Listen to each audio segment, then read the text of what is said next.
Hello friends, welcome to JK civil services. Myself Sadhvi.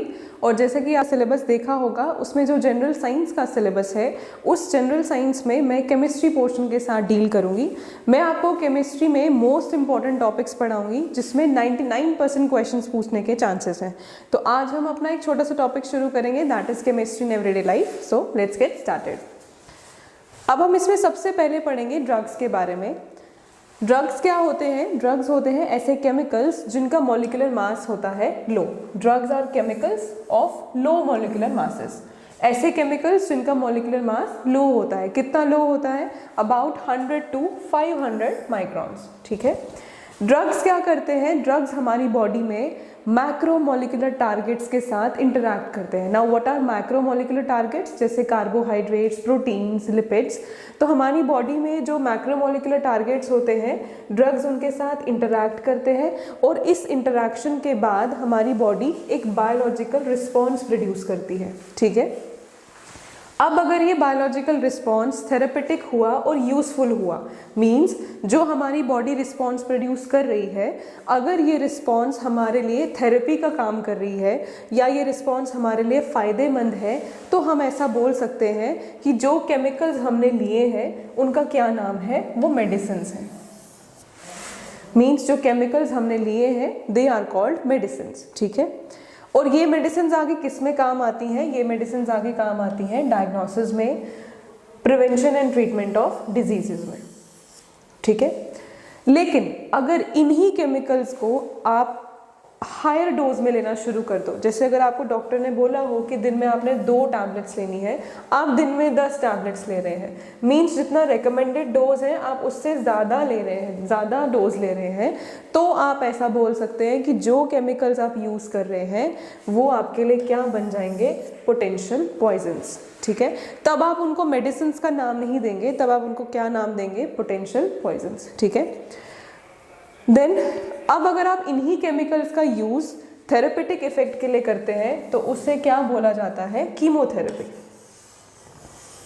Use of chemicals for therapeutic effect is called chemotherapy.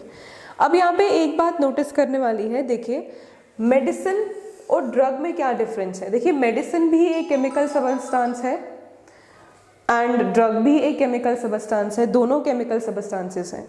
लेकिन medicine एक ऐसा chemical substance है जो आपकी disease को cure करता है, साथ ही में it is safe to use और इसका कोई भी एडिक्शन नहीं होता। मेडिसिन भी एक केमिकल सबस्टांस है, ड्रग भी एक केमिकल सबस्टांस है, लेकिन मेडिसिन कोई भी एडिक्शन कॉज नहीं करती। मेडिसिन जो है वो सेफ टू यूज होती है। लेकिन जो ड्रग है, ड्रग आपके डिजीज को तो क्योर करेगा, लेकिन इसके क्या हो जाती है? इसकी एडिक्शन हो जाती है और इसके सीरियस साइड इफेक्ट्स होते हैं and it is not safe to use. Not safe. Drugs जो है वो अगर आप बार बार लें तो it is not safe to use. तो ये डिफरेंस है बिटवीन मेडिसिन एंड ड्रग्स। इसीलिए बोलते हैं कि सभी मेडिसिन्स ड्रग्स हो सकते हैं, लेकिन सभी ड्रग्स मेडिसिन्स नहीं हो सकती। All medicines are drugs but not all drugs are medicines. ठीक है।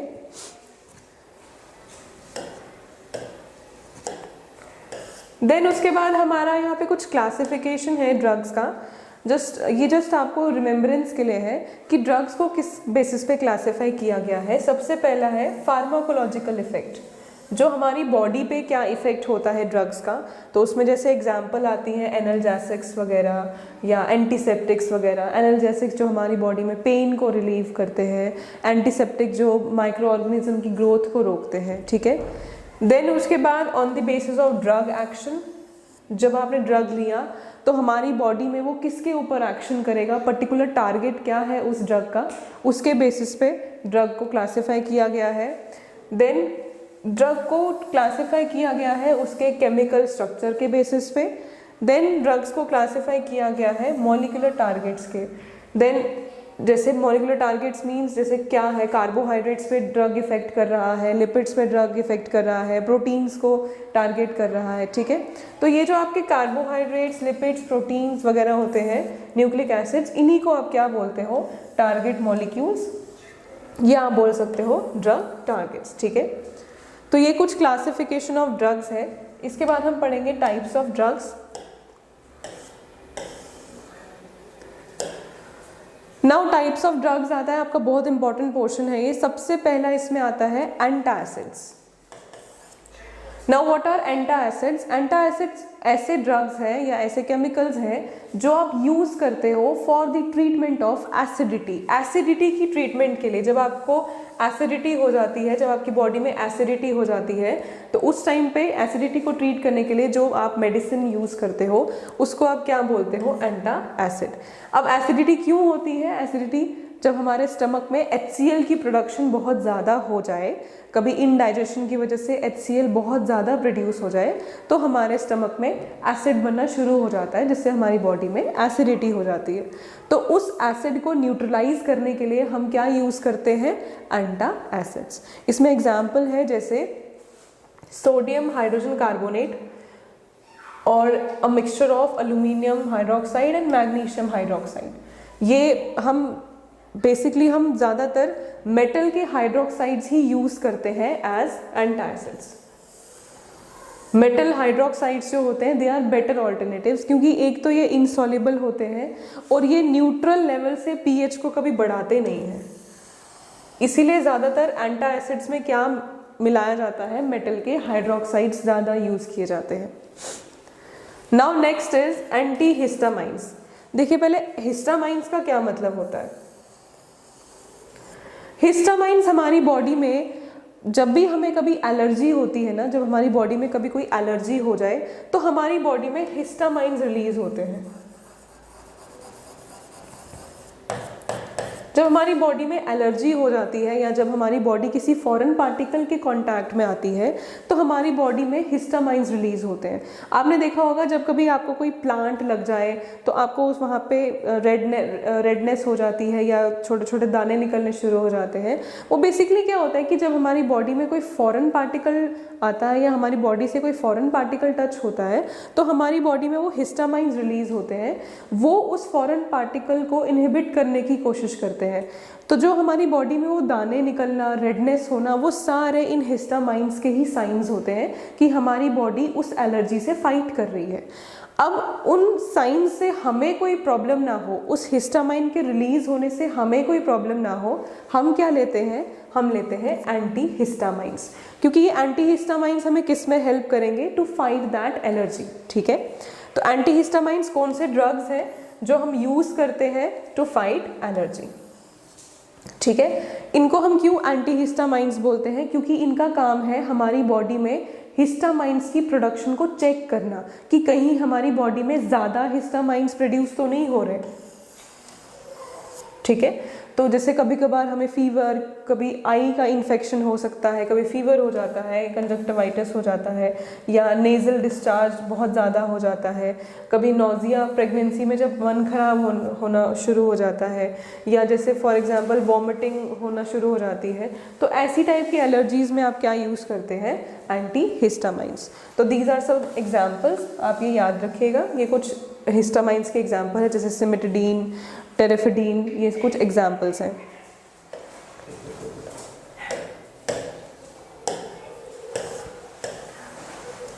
नेक्स्ट आपके आते हैं न्यूरोलॉजिकली एक्टिव ड्रग्स। ठीक है, ये न्यूरोलॉजिकली का क्या मतलब है? जो हमारे नर्वस सिस्टम पे इफेक्ट करेगा।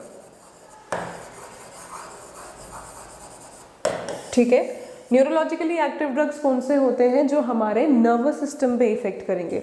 इनमें कौन कौन से आते हैं? एक आते हैं आपका ट्रैंक्विलाइजर्स, एक आते हैं आपके एनाल्जेसिक्स। ठीक है, तो सबसे पहले हम पढ़ेंगे ट्रैंक्विलाइजर्स के बारे में।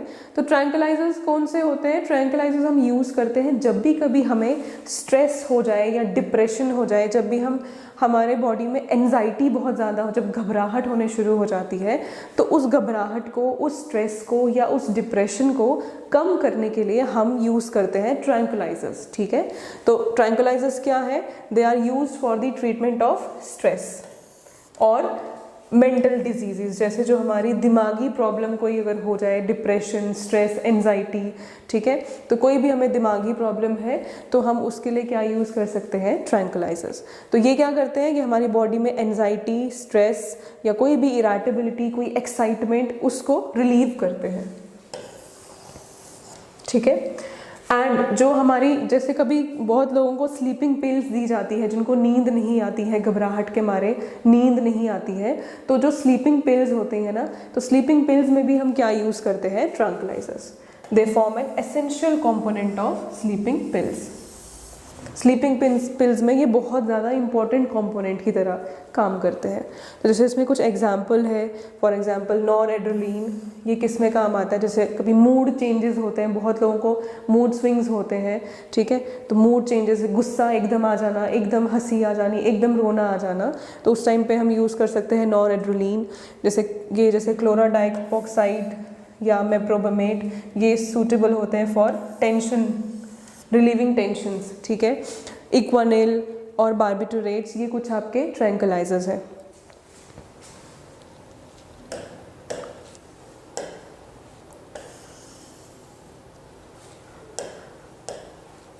नेक्स्ट आपके आते हैं एनाल्जेसिक्स। अब एनाल्जेसिक्स क्या होते हैं, एनाल्जेसिक्स हमारी बॉडी में पेन को रिलीव करने के लिए होते हैं। जैसे हमारी बॉडी में दर्द हो रहा है, बहुत पेन हो रहा है, उसको रिलीव करने में या उसको रिड्यूस करने में हमारी हेल्प करते हैं। दे रिड्यूस और एबॉलिश पेन।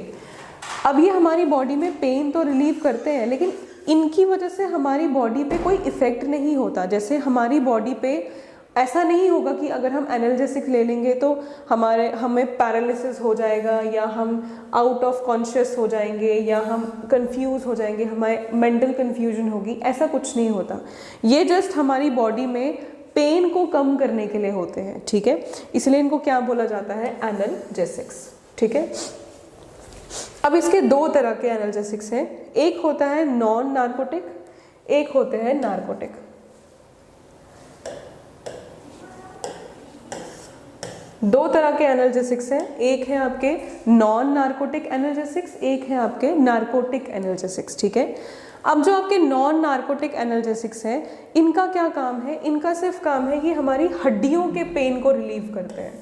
स्केलेटल पेन, जो हमारी हड्डियों में अगर कोई पेन हो, हमारे स्केलेटल सिस्टम में कोई पेन होती है बोन्स में, तो उसको रिलीव करने के लिए हम नॉन नार्कोटिक एनाल्जेसिक्स लेते हैं।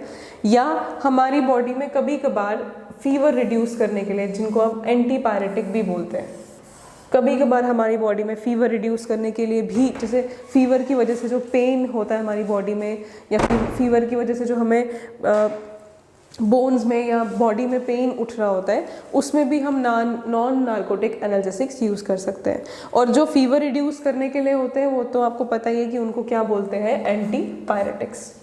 इसमें जैसे एग्जाम्पल आती है एस्पाइरिन और पैरासीटामोल। देन एस्पाइरिन जो है, एस्पाइरिन आप और भी चीज़ों में यूज़ कर सकते हैं, जैसे हार्ट अटैक्स को प्रिवेंट करने के लिए हम एस्पाइरिन यूज़ करते हैं, ठीक है। कभी कभार हमारी बॉडी में ब्लड क्लॉटिंग हो जाती है, जिससे हमें हार्ट अटैक्स होते हैं, तो एस्पाइरिन हम यूज़ करते हैं for the prevention of heart attacks.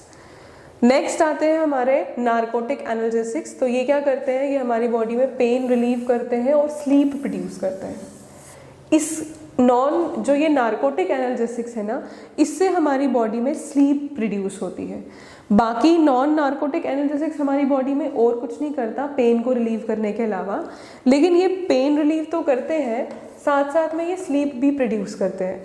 तो इस टाइप के एनाल्जेसिक्स कब यूज़ करते हैं, जैसे किसी का ऑपरेशन हुआ हो, ऑपरेशन के बाद वाली पेन जो हो उसमें रिलीफ देने के लिए, या जैसे किसी को कार्डियक पेन हो उसमें रिलीफ देने के लिए, किसी का एक्सीडेंट हो जाए, उसको बहुत ज़्यादा पेन होती है तो उसे नींद नहीं आती, तो उस टाइम पे हम उस इंसान को नार्कोटिक एनाल्जेसिक्स देते हैं ताकि वो आराम से सो सके। जैसे इसमें एग्जांपल आती है मॉर्फिन, हेरोइन एक कंपोनेंट है नार्कोटिक एनाल्जेसिक का, एंड कोडीन, ठीक है।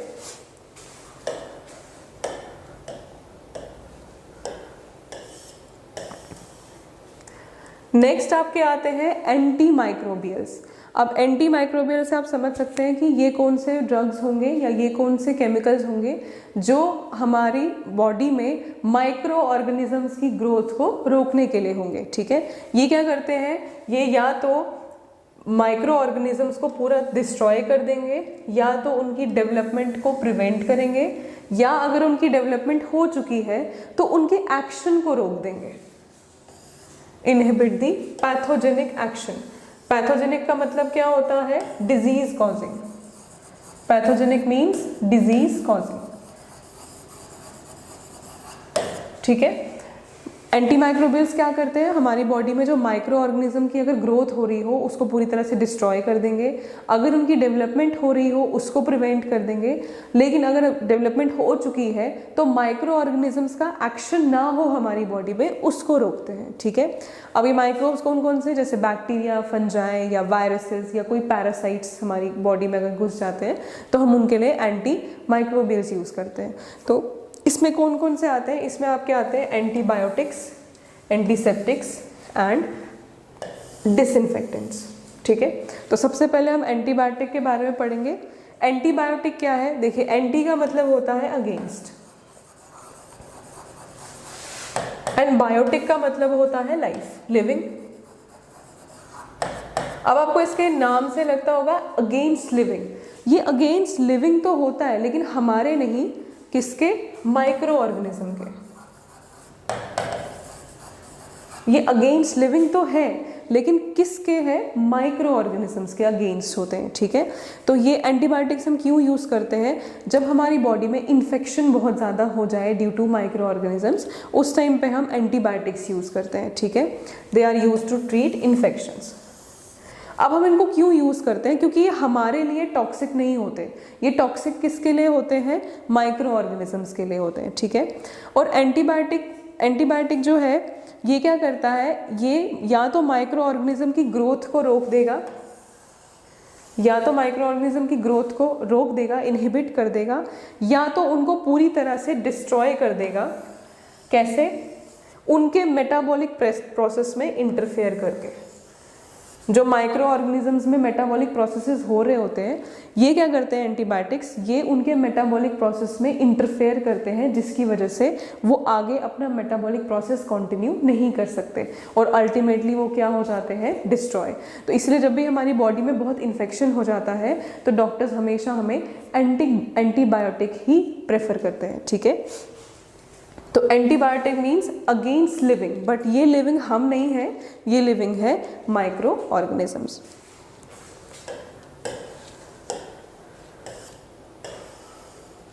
अब इसमें कुछ एग्जांपल्स हैं ये कुछ एंटीबायोटिक्स की, बाकी आपको एंटीबायोटिक्स की पेनिसिलिन ये एग्जांपल्स तो पता ही होंगी। ठीक है। अब इसमें टाइप्स हैं एंटीबायोटिक्स के टाइप है।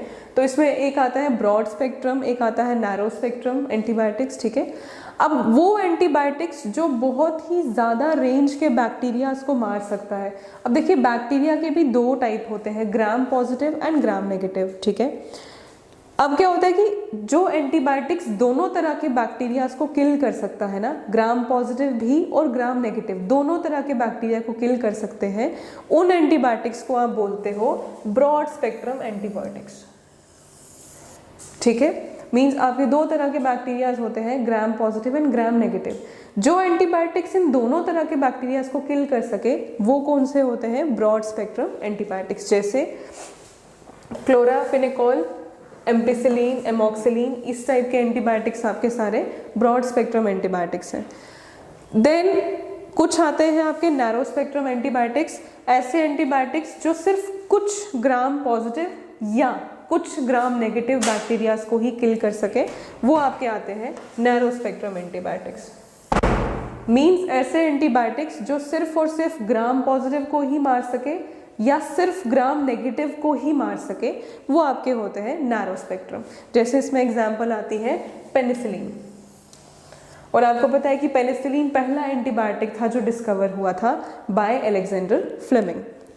फिर आपके कुछ आते हैं लिमिटेड स्पेक्ट्रम एंटीबायोटिक्स, जिनका काम है जो सिर्फ और सिर्फ एक सिंगल ऑर्गेनिज्म या एक सिंगल डिजीज के ही अगेंस्ट इफेक्टिव होते हैं। ऐसे एंटीबायोटिक्स जो सिर्फ और सिर्फ एक सिंगल ऑर्गेनिज्म को ही टारगेट कर सकते हैं, जो पर्टिकुलरली एक सिंगल ऑर्गेनिज्म को मारने के लिए ही बने हैं या फिर एक सिंगल डिजीज को ट्रीट करने के लिए ही बने होते हैं, वो आपके होते हैं लिमिटेड स्पेक्ट्रम एंटीबायोटिक्स। ठीक है।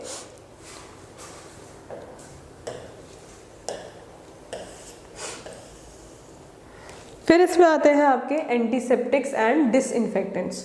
तो सबसे पहले एंटीसेप्टिक्स के बारे में पढ़ते हैं।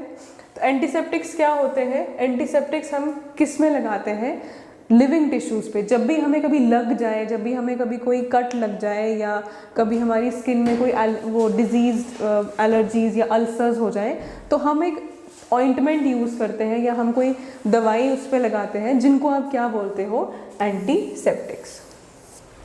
ठीक है, और एंटीसेप्टिक्स किस पे अप्लाई किए जाते हैं, लिविंग टिश्यूज़ पे। और लिविंग टिश्यूज़ में मोस्टली क्या है, स्किन। ठीक है, तो एंटीसेप्टिक्स क्या होते हैं, एंटीसेप्टिक्स ऐसे ड्रग्स हैं या ऐसी मेडिसिन हैं जो आप लिविंग टिश्यूज़ पे लगाएं, जैसे वुंड्स, कट्स, अल्सर्स और डिजीज स्किन सरफेसेस। ठीक है, जैसे इसमें एग्जांपल है सोफ्रामाइसिन, आपने सुना होगा सोफ्रामाइसिन के बारे में, ऑइंटमेंट है, आप स्किन पे यूज़ करते हैं। डेटॉल, ठीक है, डेटॉल भी एक एंटीसेप्टिक है। देन बायोथियोनॉल, ये सोप्स में ऐड की, जैसे आपके कुछ एंटीसेप्टिक सोप्स होते हैं तो उसमें बायोथियोनॉल यूज़ करते हैं। देन आयोडीन का टिंचर, ठीक है, आयोडीन का 2-3% सोल्यूशन, आप कभी पानी में अल्कोहल मतलब इथाइल अल्कोहल या वाटर लें, उसमें थोड़ा सा आप आयोडीन डाल दें तो वो एक एंटीसेप्टिक बन जाता है जो कि वूंड्स पे लगता है। फिर आयोडोफोम भी एक बहुत ही अच्छा एंटीसेप्टिक है। ठीक है, देन बोरिक एसिड, आपको पता है बोरिक एसिड जब हमें कभी आँख में इन्फेक्शन हो जाता है या आँख में लग जाए तो बोरिक एसिड हम यूज़ करते हैं फॉर आइज। ठीक है, but it is a weak antiseptic, not strong, it is a weak antiseptic. और बोरिक एसिड का हमेशा हम क्या बनाते हैं, एक्वस सोल्यूशन। बोरिक एसिड कभी भी डायरेक्टली हम आँखों में नहीं लगाते, बोरिक एसिड हम हमेशा सोल्यूशन बना के ही यूज़ करते हैं। ठीक है,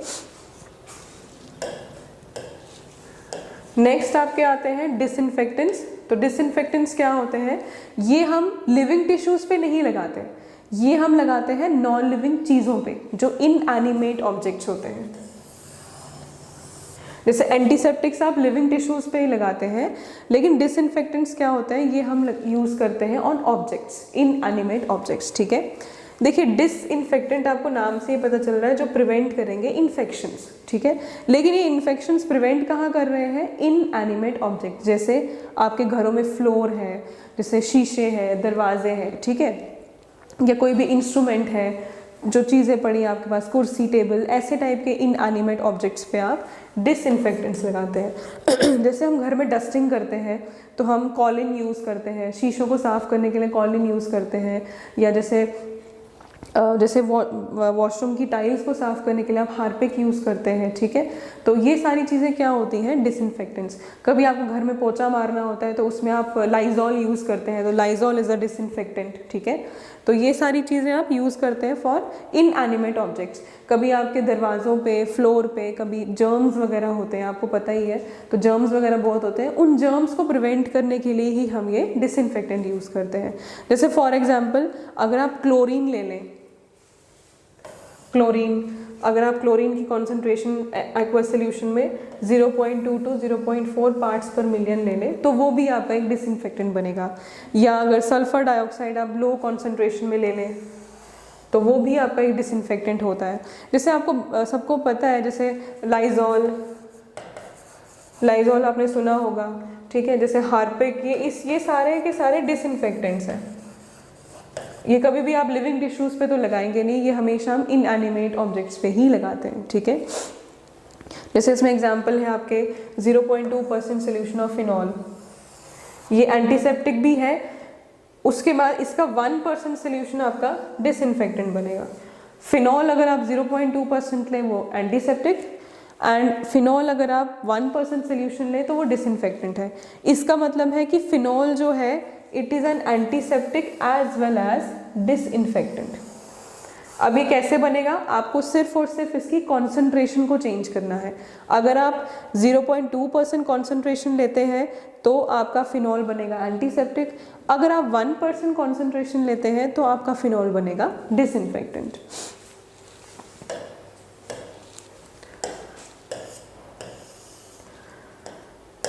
फिर इसके बाद आपके आते हैं एंटी फर्टिलिटी ड्रग्स। तो एंटी फर्टिलिटी ड्रग्स कौन से होते हैं, जो फर्टिलिटी को प्रिवेंट करने के लिए, एंटी फर्टिलिटी, तो इसको आप क्या बोलते हो, और बर्थ कंट्रोल पिल्स। ठीक है, तो इसमें क्या होता है, इसमें एक मिक्सचर होता है किनका, एस्ट्रोजन एंड प्रोजेस्टेरॉन, और ये दोनों क्या होते हैं, फीमेल हॉर्मोन्स। ठीक है, इसमें मिक्सचर होता है of synthetic estrogen and progesterone, mixture of synthetic estrogen and progesterone होता है। तो इनको हम यूज़ करते हैं बर्थ कंट्रोल पिल्स को, जिससे क्या होता है हमारी बर्थ जो है वो कंट्रोल में रहती है।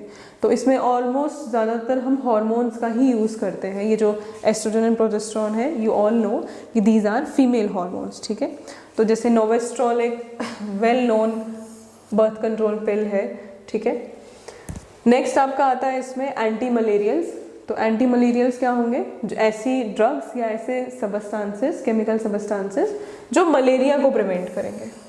तो केमिकल सबस्टांसेस जो हेल्प करते हैं आपका, जब मलेरिया आपको हो जाता है, मलेरिया के टाइम पे जो आपकी बॉडी में फीवर हो जाता है बहुत ज़्यादा, उस फीवर को डाउन करने के लिए आप यूज़ करते हैं anti malarials, are use to bring down the body temperature during malarial fever, ठीक है। जैसे इसमें एग्जाम्पल है पैराक्विन, क्लोरोक्विन, तो ये आपके कुछ एंटी मलेरियल्स हैं।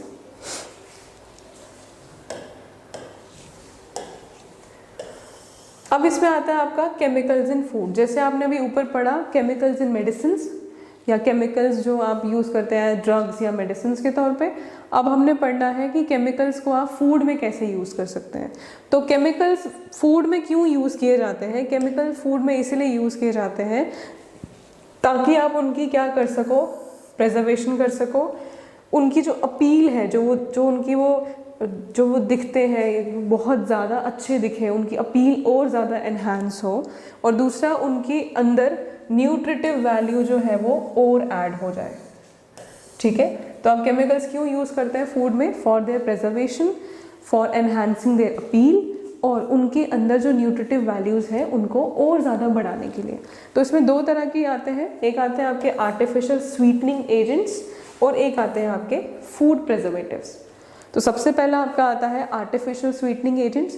ये हम किसको देते हैं, जैसे आपने देखा होगा जिन लोगों को डायबिटीज़ होती है वो शुगर नहीं खा सकते, वो डायरेक्ट शुगर का इंटेक नहीं कर सकते, तो हम उन लोगों को क्या देते हैं, आर्टिफिशियल स्वीटनिंग एजेंट्स। जिनको कैलोरी इंटेक अपना कंट्रोल में रखना होता है या जो डायबिटिक पेशेंट्स होते हैं वो लोग क्या यूज़ करते हैं, आर्टिफिशियल स्वीटनिंग एजेंट्स। जैसे आपने सुना होगा शुगर फ्री के बारे में, sugar free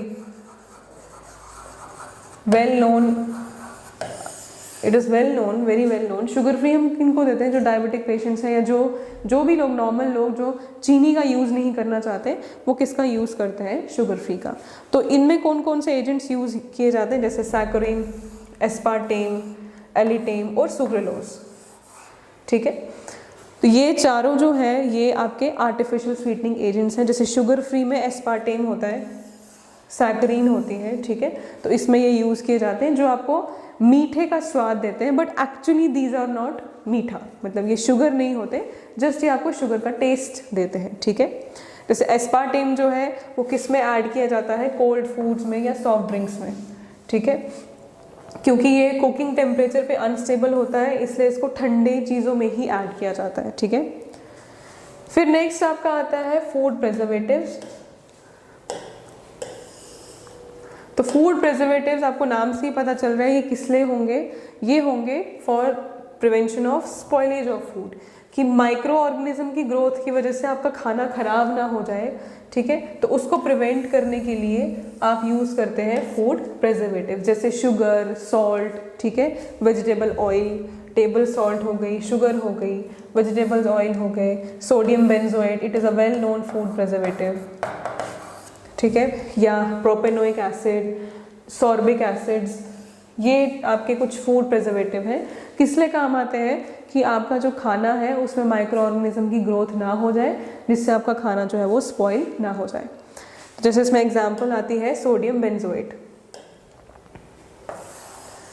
it is a well known food preservative, okay.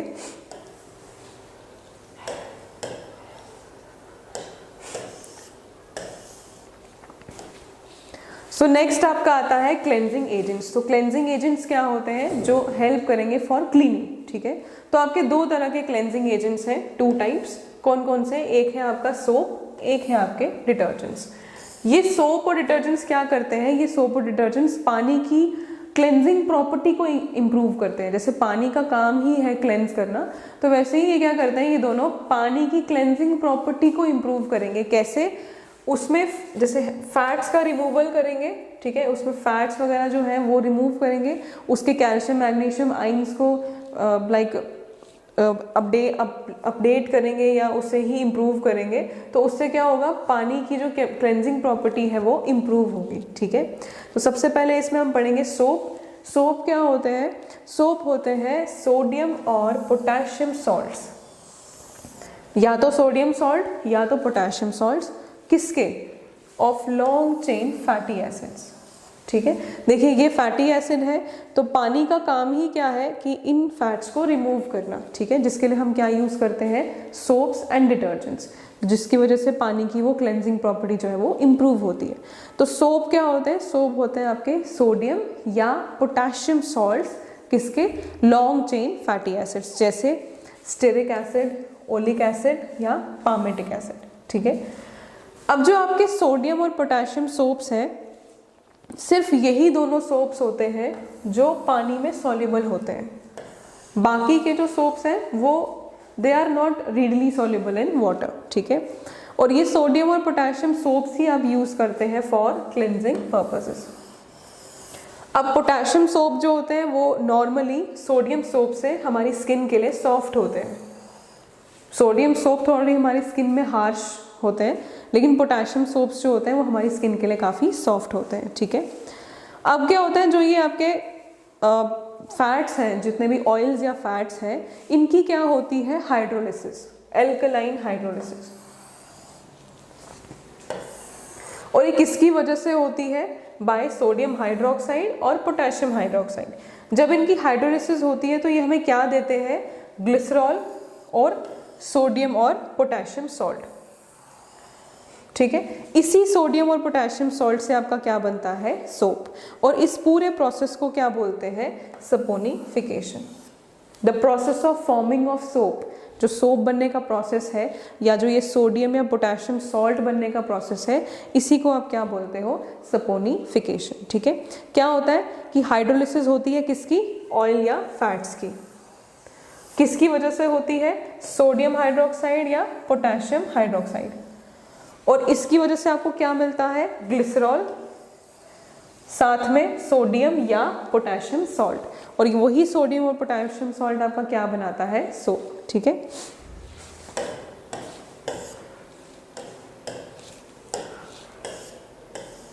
जैसे ये देखिए, ये है सोडियम स्टीरेट, ये आपका सोडियम सॉल्ट है,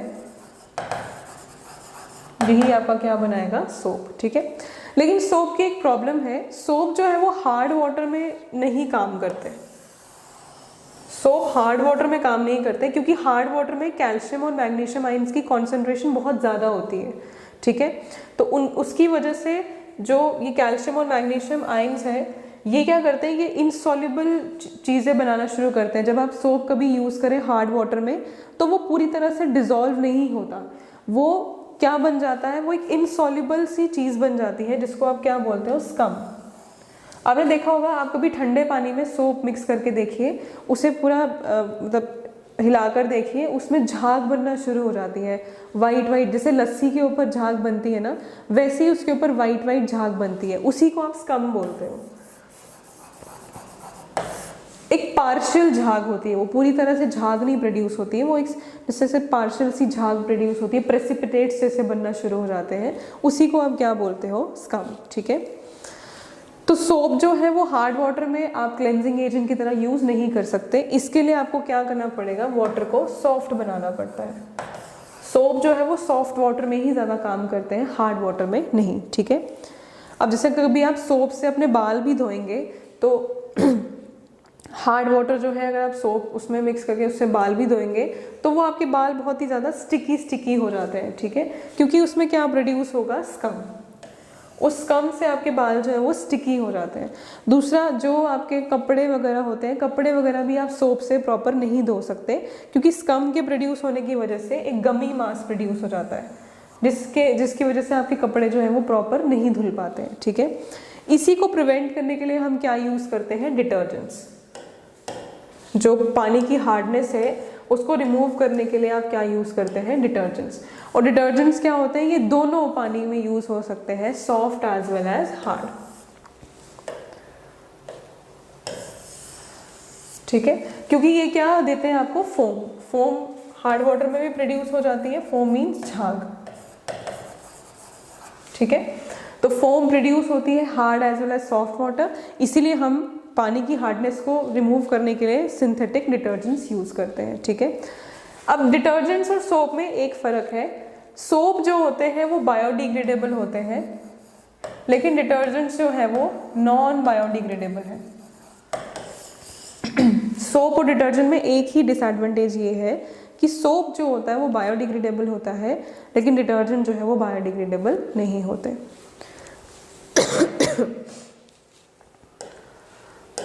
सो अब आपके इसमें डिटर्जेंट्स की कैटेगरीज हैं, 3 तरह के डिटर्जेंट्स होते हैं, anionic, cationic and synthetic, non anionics, ठीक है।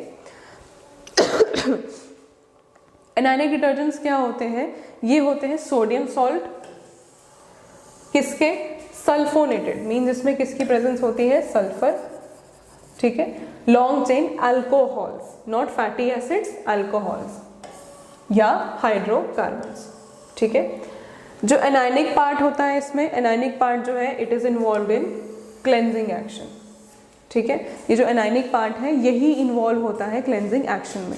और एनायनिक डिटर्जेंट्स आप किस में यूज़ करते हैं, जैसे हाउस होल्ड काम, जैसे आपको घर का कोई काम करना हो, या कभी कभार आप किस में यूज़ करते हैं, टूथपेस्ट वगैरह में, ठीक है। इसमें जैसे एग्जांपल है सोडियम लॉरियल सल्फेट या sodium salt of alkyl benzene sulphonates, ठीक है। नेक्स्ट आपका आता है केटाइनिक डिटर्जेंट्स। तो केटाइनिक डिटर्जेंट्स क्या होते हैं, ammonium salts, quaternary ammonium salts, means quaternary means 4, ठीक है। अमोनियम सॉल्ट्स जो है उसकी चेन है 4 अमोनियम सॉल्ट्स को जोड़ के, किसके, अमाइंस के। अमाइंस में अमोनियम सॉल्ट जो है उसकी 4 जो ब्रांचेस हो वो आपके क्या बनाते हैं, केटाइनिक डिटर्जेंट्स। और किसके साथ वो ब्रांचेस बनाते हैं, एसीटेट्स, क्लोराइड्स या ब्रोमाइड्स, ठीक है। तो केटाइनिक डिटर्जेंट्स क्या होते हैं, क्वाटरनरी अमोनियम सॉल्ट्स। अब ये जो केटाइनिक पार्ट होता है इसमें क्या होता है, लॉन्ग हाइड्रोकार्बन चेन होती है और एक पॉजिटिव चार्ज होता है किसके ऊपर, अमोनिया के नाइट्रोजन एटम के ऊपर, इसीलिए इसका नाम क्या पड़ा है, केटाइनिक डिटर्जेंट्स, ठीक है। इनका क्या काम होता है, इनकी प्रॉपर्टी होती है जर्मिसाइडल, मीन्स ये जर्म्स को मारने के लिए काम आते हैं और इसीलिए बहुत ज़्यादा एक्सपेंसिव होते हैं, ठीक है। अब जैसे आपके हेयर कंडीशनर्स हैं, हेयर कंडीशनर्स में हम क्या यूज़ करते हैं, केटाइनिक डिटर्जेंट्स, ठीक है। फिर लास्ट आपका आता है नॉन एनायनिक डिटर्जेंट्स। तो नॉन एनायनिक डिटर्जेंट्स में क्या होगा, इसमें कोई भी आयन नहीं होगा, ना तो कोई केटाइन ना तो कोई एनाइन, ठीक है। तो ये आपके कौन से टाइप के होते हैं, जो लिक्विड डिटर्जेंट्स होते हैं, ठीक है, जो डिश वॉशिंग डिटर्जेंट्स होते हैं, जैसे आपने देखा होगा विम लिक्विड, ठीक है, या जैसे कोई भी ऐसे डिटर्जेंट्स या जो जैसे फॉर एग्जांपल शैम्पूज वगैरह, ये आपके सारे के सारे नॉन एनायनिक डिटर्जेंट्स होते हैं, ठीक है। अब यहाँ पे एक नोट है देखने वाला कि जो इसके हाइड्रोकार्बन चेन होती है ना डिटर्जेंट की, जैसे जैसे आपके डिटर्जेंट की हाइड्रोकार्बन चेन ब्रांच्ड बनेगी, जितनी जितनी आपकी डिटर्जेंट की हाइड्रोकार्बन चेन ब्रांच बनती है, उस डिटर्जेंट का डिग्रेड होना बहुत मुश्किल होता है।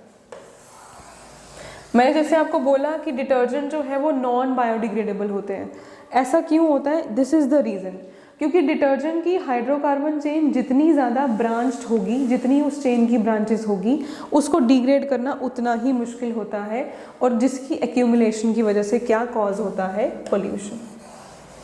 इसीलिए सोप जो है वो पोल्यूशन कॉज नहीं करते because they are biodegradable, but detergents जो है वो पोल्यूशन कॉज करते हैं क्योंकि दे आर नॉन बायोडिग्रेडेबल, ठीक है। तो यहाँ पे आपका चैप्टर खत्म हुआ केमिस्ट्री इन एवरीडे लाइफ, ठीक है। आई होप आपको कुछ समझ आया होगा, और इसकी जो पीडीएफ्स वगैरह है वो आपको टेलीग्राम पे मिल जाएंगी। इसके टेस्ट जो होंगे वो ऐप पे होंगे, आपको ऐप और टेलीग्राम का लिंक जो है वो डिस्क्रिप्शन में मिल जाएगा। Hope you have a good day, thank you so much.